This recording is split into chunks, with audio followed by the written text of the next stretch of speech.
প্রিয় দর্শক, আপনাদের সকলকে স্বাগত। আজ আমি আপনাদের সাথে শেয়ার করব চিচিঙ্গা দিয়ে তৈরি সুন্দর একটি রেসিপি।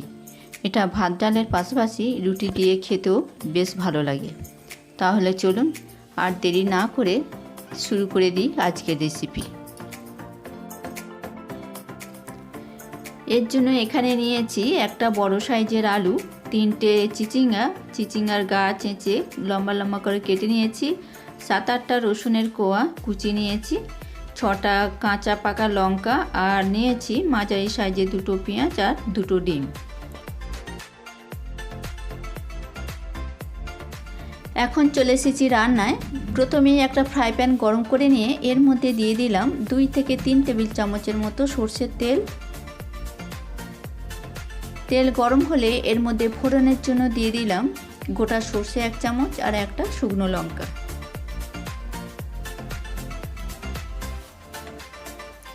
এগুলো একটু নাড়াচাড়া করে ফ্রাই করে নেওয়ার পর সুন্দর গন্ধ বেরোলে এর মধ্যে দিয়ে দিচ্ছি কেটে রাখা পেঁয়াজ আর রসুন কুচি।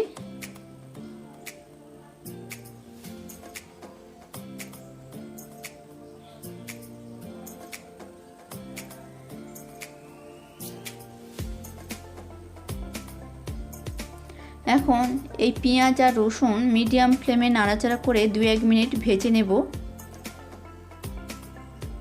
কিন্তু খুব লাল করে ভাজবো না, সামান্য ভাজা হলেই এর মধ্যে লম্বা লম্বা করে কেটে রাখা চিচিঙ্গা আর আলু তুলে দেব।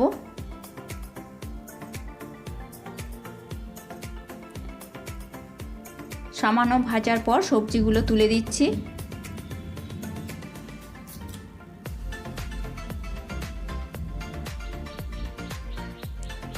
এখন সবগুলো নাড়াচাড়া করে একটু মিশিয়ে নিচ্ছি।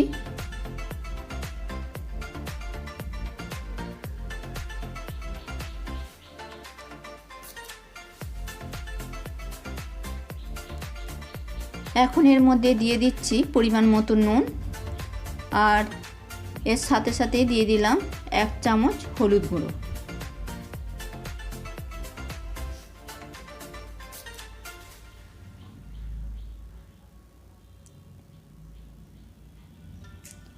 এখন সবগুলো আবার ভালোভাবে মিশিয়ে নিচ্ছি।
আজ এই পর্যন্ত, ধন্যবাদ।